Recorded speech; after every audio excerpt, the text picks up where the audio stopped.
Kuya Daog. I can say Elijah had lots of energy in that rock, paper, scissors. First ray.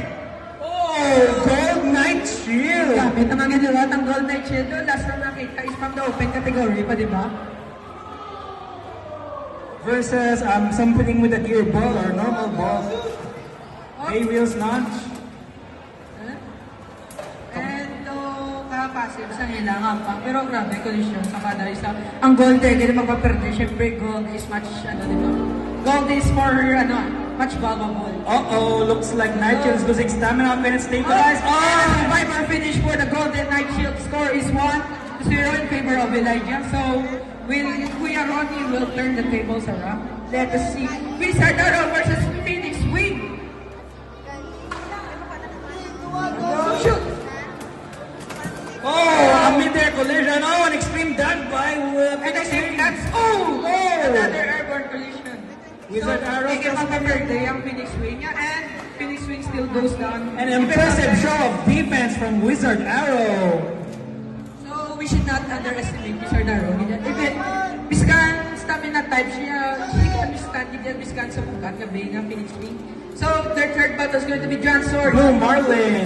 Oh! Relaunch, it's a relaunch. Naglupad ang shark. It seems na ang shark, grabe galupad ng shark sa bomba. Beko galamoy lang na. That's a new breed of shark, only found in Beyblade. Okay, so malamoy liwat ng shark versus ang dragon. Masisip man sa dagat ang dragon.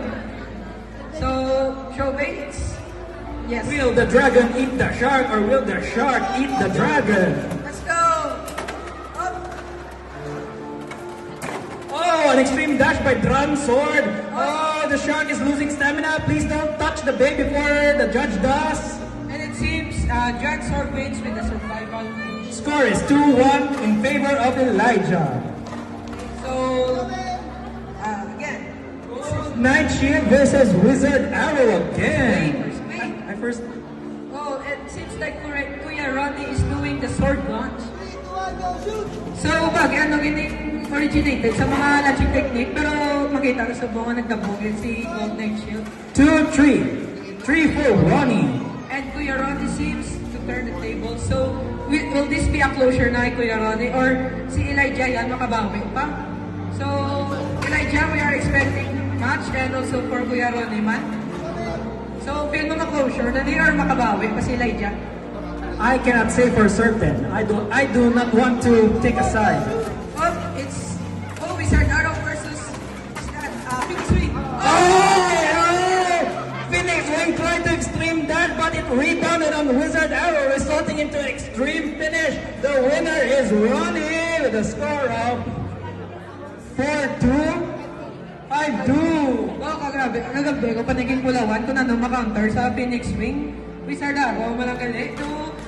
Grabe nga pang pamulat, mata.